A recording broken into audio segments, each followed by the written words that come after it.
देखिए, जहां तक एसफा का रिवोकेशन है या सिविलियन एरिया से सिक्योरिटी फोर्सेस बाहर निकालने की बात है, बैरक्स में आर्मी को भेजने की बात है, ये जम्मू कश्मीर के लोगों की बहुत ही इम्पोर्टेंट डिमांड रही है और कई सालों से रही है, और पीडीपी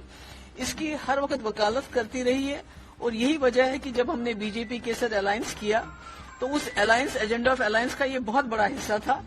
कि जो ही जम्मू कश्मीर में हालात बेहतर हो जाते हैं, एसफा को भी खत्म किया जाना चाहिए और सिक्योरिटी फोर्सेस को भी सिविलियन एरिया से बाहर निकालना चाहिए। तो आज जब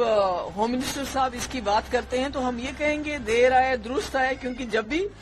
महबूबा मुफ्ती या पीडीपी इसकी वकालत करते थे, इसकी बात करते थे, तो मुझे कहा जाता था ये एंटी नेशनल है, ये आर्मी के खिलाफ है, ये मुल्क के खिलाफ है।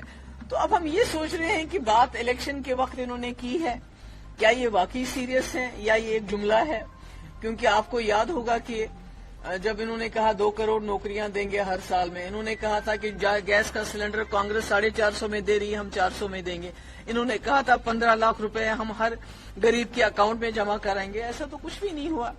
और इस वक्त मैं समझती हूँ कि अगर वाकई अमित शाह साहब सीरियस हैं, ये करना चाहते हैं,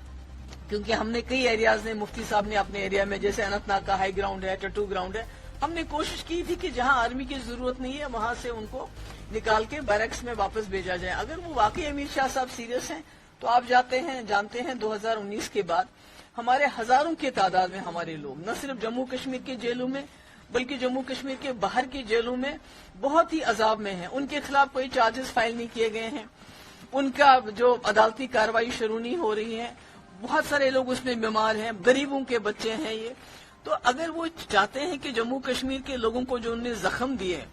कुछ उसमें मरहम हो जाए, तो सबसे पहले कितने जर्नलिस्ट हमारे बंद हैं, तो कम से कम पहले उनको रिलीज कर दें,